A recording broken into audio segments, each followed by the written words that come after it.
छुप जाओ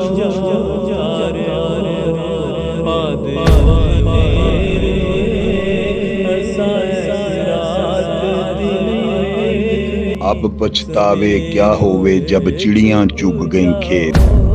आज सुबह मुझे लटका दिया जाएगा और मेरे मरने तक मुझे लटका रहने दिया जाएगा। क्या जुर्म और नाइंसाफी मेरी मौत की वजह बनी? क्या ये मेरी हवस थी या झूठी अनाप्रस्ती थी? मेरी मौत के जिम्मेदार तुम हो। तुम लोगों ने मुझे मरवा दिया। आना सुबह 8 बजे और मेरी लाश को ले जाना। काश वो वक्त वापस आ जाए तो मैं सर झुका कर निकल जाऊं, लेकिन नहीं, मुझे अब सुबह लटका दिया जाएगा। अब सुबह आना, मेरी मौत का तमाशा देखना और जाते वक्त ये कहना बेचारा चंगा हुंदा सी।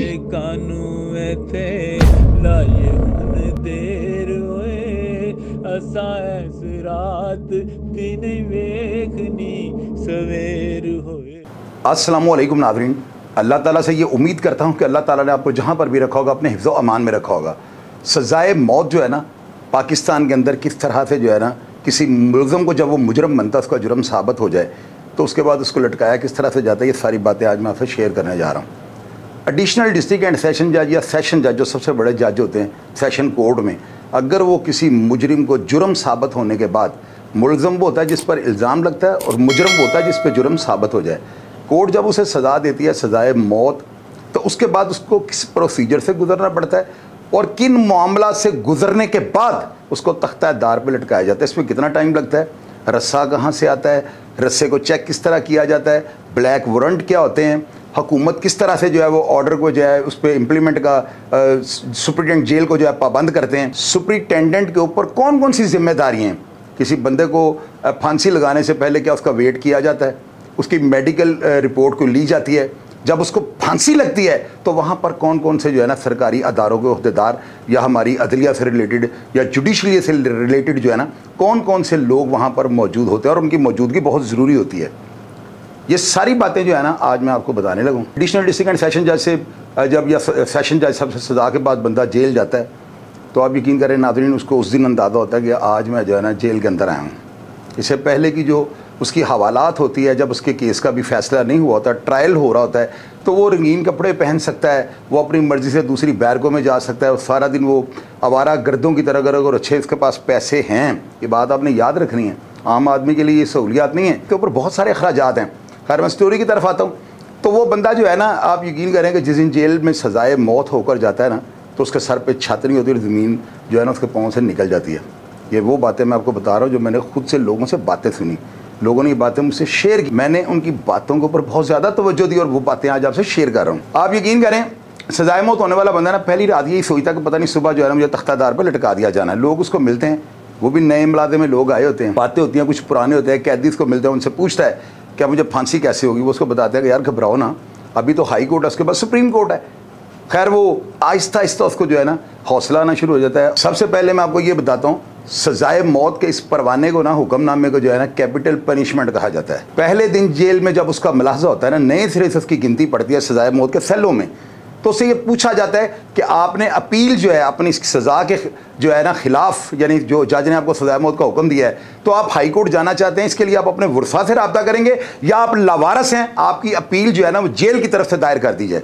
तो मुलज़म वहाँ पे जो है ना बताता है कि मेरी वारसा वाली जो है अपील होगी, मेरे पीछे वारस हैं, वो मेरी अपील करेंगे।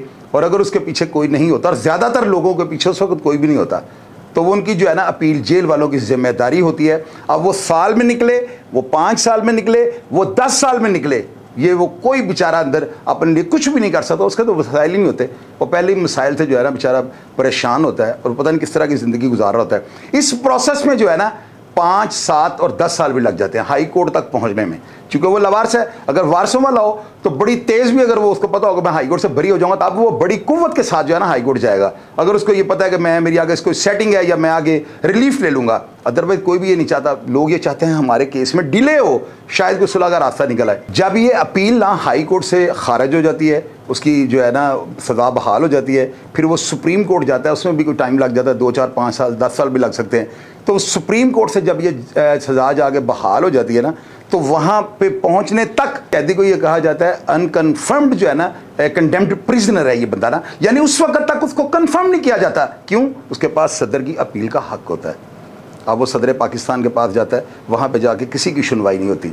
सदर पाकिस्तान जब उस अपील को 2-4 दिन के अंदर सुनता है, तो सुपरिटेंडेंट जेल की तरफ से एक लेटर लिखा जाता है। उसमें लिखा जाता है कि सुप्रीम कोर्ट तक जो है ना इसकी अपील को जो है उसको खारिज कर दिया गया है और इसकी सज़ा को बहाल और इसके ऊपर इम्प्लीमेंट के लिए जो है ना हमें हुक्म सादर फरमाया जाए कि इस कैदी के लिए हम क्या करें। अब सदर पाकिस्तान से जब वो अपील रिजेक्ट हो जाती है, वो रहम नहीं करते, तो सुपरिटेंडेंट जेल की फिर जिम्मेदारी ये बनती है, वो जो लोअर कोर्ट होती है, सेशन कोर्ट जिसको आप कहते हैं, मेरी नज़र में वो सबसे बड़ी अदालत है, क्योंकि उसके दिए हुए जज के हुक्म पे जो बंदा फांसी लग रहा है। हाई कोर्ट तो सिर्फ निगरानी करती है केसों की, इसलिए सबसे बड़ी अदालत सेशन कोर्ट है, जहाँ से आपका फैसला होता है। नाज़रीन, आप अंदाज़ा लगाएं कि वो बंदा सेशन कोर्ट में उसकी वो अपील जो है ना वो खारिज हो गया, सदर पाकिस्तान से रहम की अपील है वो भी खारिज हो जाती है। उसके तमाम डॉक्यूमेंट्स और साथ एक लेटर आता है सुपरिटेंडेंट जेल की जानिब से, जिसमें वो ये लिखता है कि जी सदर पाकिस्तान ने जो है रहम की अपील वो खारिज कर दी है। अब इसको जो है ना इसके ऊपर इम्प्लीमेंट के बारे में कानून क्या कहता है और हमें हमारे लिए क्या हुक्म है। इसके अंदर सेशन जज पाबंद होता है या एडिशनल डिस्ट्रिक्ट एंड सेशन जज पाबंद है कि वो 15 दिन के अंदर अंदर कोई भी मुनासिब टाइम देख के उसकी सजाए मौत का टाइम मुकर्रर कर देता है। फलां डेट को फलां टाइम पर जो है ना इस बंदे को तख्तादार पर लटका दिया जाना है। मैंने आपको स्टार्ट में बताया जो ब्लैक वारंट होते हैं ना, ये उस दिन जारी नहीं होते जिस दिन फिक्स होता है कि इसको फांसी फलां डेट को दी जाए। ये ब्लैक वारंट उनको कहा जाता है जो जज साहब आपको सजा देते हैं ना, वो सजा के साथ एक ब्लैक हाशिया लगा होता है एक बॉक्स में ना, जो उसके अंदर सजा लिखी जाएगी ना उसको सजाए मौत कहा जाता है और ब्लैक वारंट वही होते हैं। अब आप ये देखें कि सेशन जज साहब जो है ना 15 दिन के अंदर जो है ना कोई भी डेट फिक्स करके जो है ना उसकी आखिरी मुलाकात का टाइम मुकर्रर कर देते हैं और जेल वालों को पाबंद कर देते हैं कि आप इसको फांसी लगाने के पाबंद हैं। अब इसके बाद क्या होता है, मैंने स्टार्ट में आपको बताया रस्सा जो है ना रेशमी होता है और ये मनीला से आता है। ये पाकिस्तान जो है ना मेरे ज़राए ने मुझे यही बताया कि वो मनीला से आता है। और आप अंदाज़ा लगाएं कि कैदी को जो है ना जिस दिन तख्तादार पर लटकाया जाना होता है ना, जज साहब के हुक्म के मुताबिक जो है ना उसकी मुलाकात आखिरी करवाई जाती है। 50 अफराद जो होते हैं ना उसके फैमिली के उसके जानने वाले उसको मिल सकते हैं। उनमें 10-10 और 12-12 या 15-15 का एक बैच बनता है जो कि एक जत्थे की शक्ल में जो है ना जेल वाले अंदर लेके जाते हैं, उनकी मुलाकात करवाते हैं और दरमियान में फासला होता है। उनको कोई ऐसी चीज़ या कोई ऐसा हथियार या कोई नाला वगैरह उसको देने की इजाज़त नहीं होती, कहीं वो अपने आप को निशान या ज़ख्मी ना कर रहे, क्योंकि जब तक उसके ज़ख्म ठीक नहीं होने उसको फांसी नहीं मिल सकती। ये कानून है। तो उसकी आखिरी मुलाकात होती है। उसकी आखिरी मुलाकात के बाद जो है ना उसको जेल वाले जो है ना जिस दिन ये मुलाकात करवाते हैं, बाहर से जो है मुतलका एसपी जो है वो अलर्ट किया जाता है उसको, जेल के बाहर कोई नागहानी सूरत हाल ना बन जाए। उस बंदे को सुबह सजाए मौत होनी है, तख्तादार पर लटकाया जाना है। उसके वर्फा जो है कोई इश्तियाल अंगेज़ी में कोई ऐसा कारनामा या कोई ऐसा काम ना कर दें जो जेल मैनुअल के ख़िलाफ़ हो।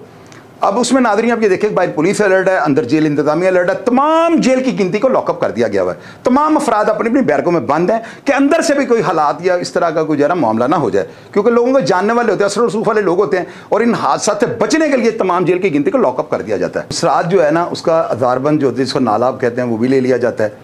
उस बंदे से जो है ना हर लोहे की चीज़ या ब्लेड वगैरह उसके पास नहीं रहने देते। और इसको जो है ना जहाँ पे तख्तादार यानी फांसी घाट होता है ना उसके साथ एक अलग से सेल बना होता है, उसके अंदर उस रात को शिफ्ट कर देते हैं। हर 4x4 यानी 4-4 घंटे के बाद मुलाजमीन की ड्यूटियाँ लगती हैं जो उसके साथ बातें करते हैं और उसका ध्यान रखते हैं कहीं ये खुद सुसाइडिंग या खुदकुशी वगैरह ना कर ले। आखिरी टाइम पर लोग इस तरह की लिलियाँ लेते हैं, किसी तरीके से चाहते हैं कि हमारा टाइम बढ़ जाए, शायद हमारी सुलह हो जाए। अब नाज़रीन इसको काला लिबास जब दे दिया जाता है ना तो मुलाजमीन उसके ऊपर खड़े कर दिए जाते हैं और उस बंदे की हर चीज़ का वो ध्यान रखते हैं। अगर वो सोना चाहे तो उसे सोने भी देते हैं, लेकिन वो नहीं सोते, वो सारी रात उसके सर पर रहते हैं। अब सुबह जो है ना सर्दियों में जो है ना 6:30 बजे और गर्मियों में जो है ना 4:30 या 5:30 बजे यानी तुलुए आफ्ताब से पहले। इसकी रीज़न ये होती है कि जेल की तमाम गिनती लाकअप होती है, तमाम असीरान कैदी हवालाती जो भी होते हैं वो बंद होते हैं और जेल में इंतशार नहीं फैल सकता।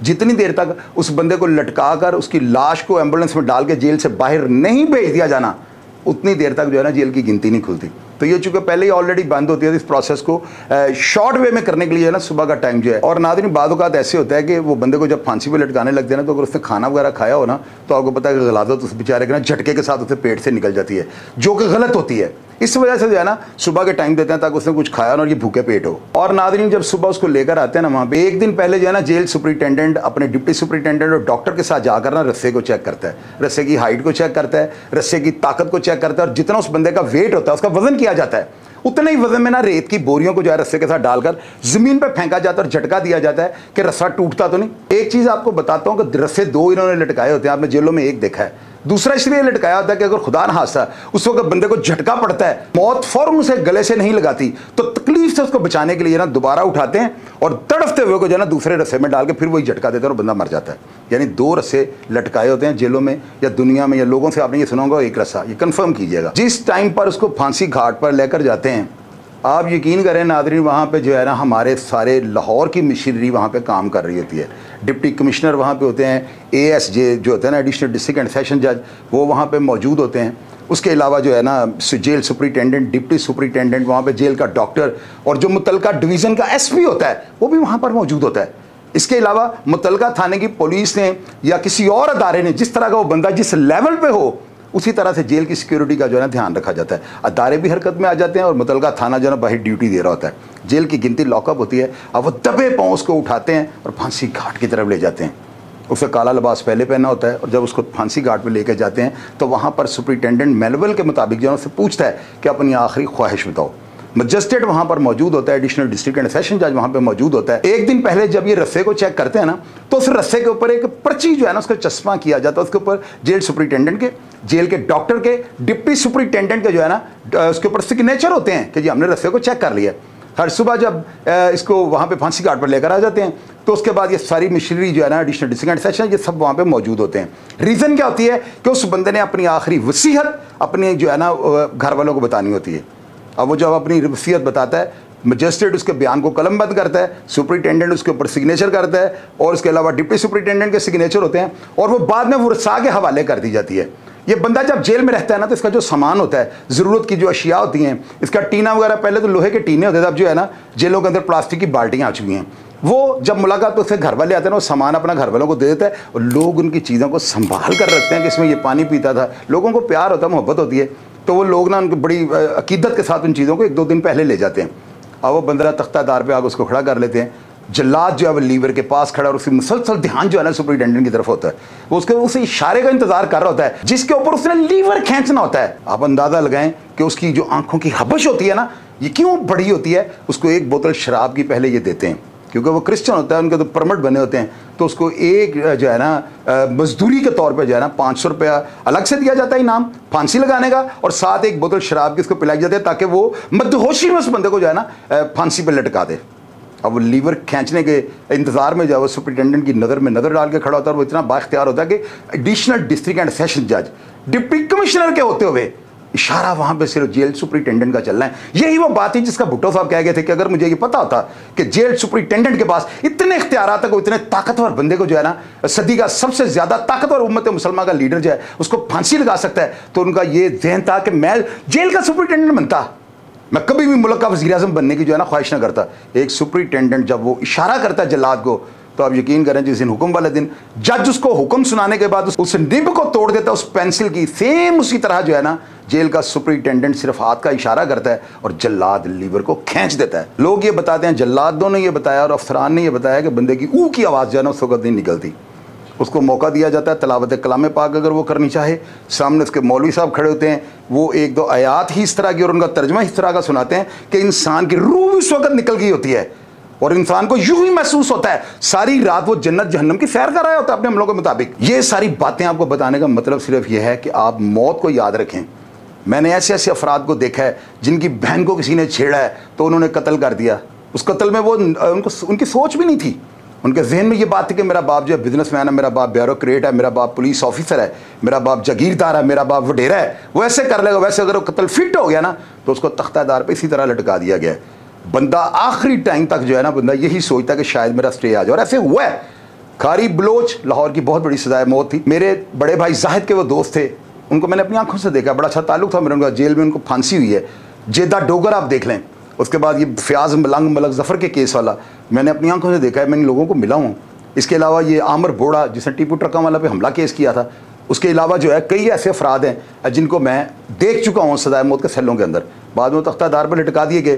तो ये लोग जो है ना, आप ये देखें कि एक कहानी मैंने आपको स्टार्ट में बताई है कि एक बंदा उसकी बहन को कोई छेड़ता है, वो सजाए मौत हो जाता है। जब वो फांसी लगने लगता है तो वो अपनी आखिरी वसीयत में लिखाता है कि मैं कसम खा कर कहता हूँ कि मैंने ये कत्ल नहीं किया था।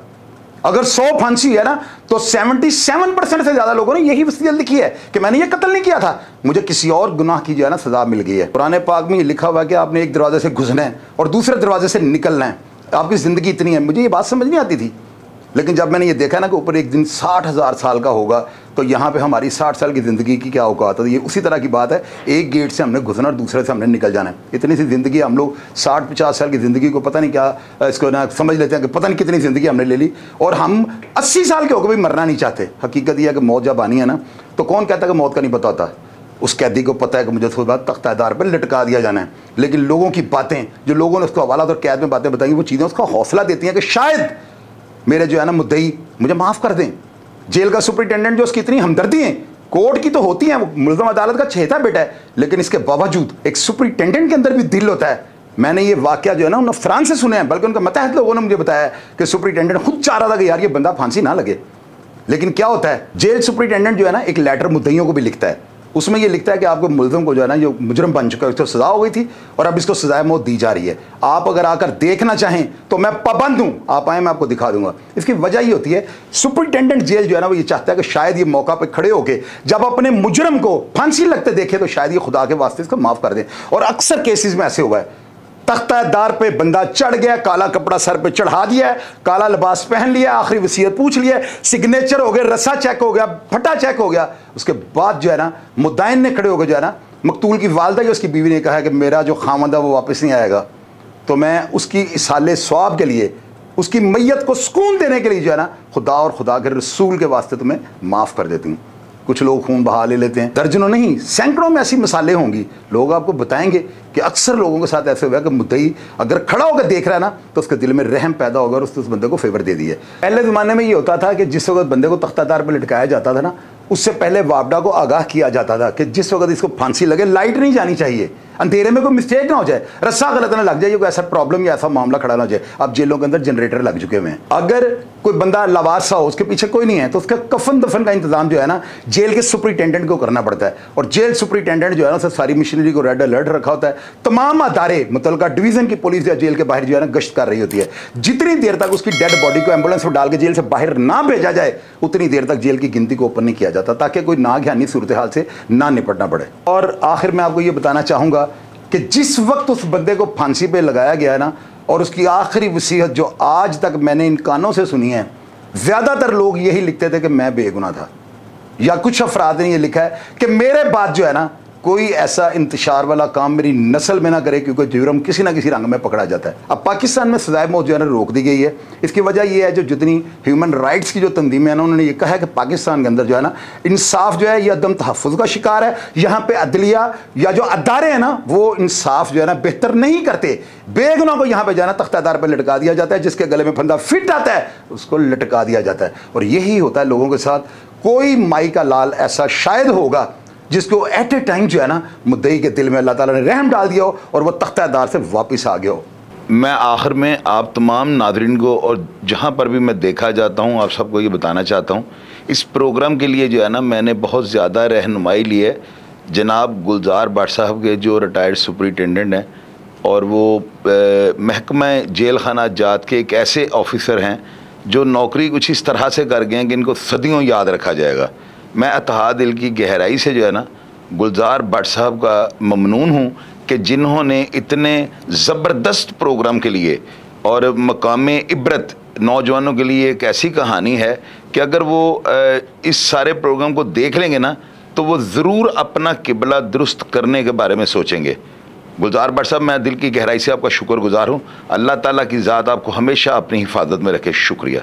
नाज़रीन, मेरी कहानी सुन के अगर आप इसमें कोई भी ऐसी तनकीद करनी चाहें या अगर आपको ये स्टोरी पसंद आई हो तो कम से कम जो है ना कमेंट बॉक्स में ज़रूर ये बताया करें मुझे कि मैंने अगर आपके साथ इतनी बातें की हैं, अगर मैंने आपके साथ कोई ये प्रोग्राम शेयर किया या कोई चीज़ आपको नॉलेज के लिए बताई है तो देखने में आपको कैसे लगी है, क्या इन चीज़ों का असर आपकी ज़ात के ऊपर मस्बत होता है या आप इनको एक बदमाशी या इन चीज़ों को तनाजुर में ले जाते हैं।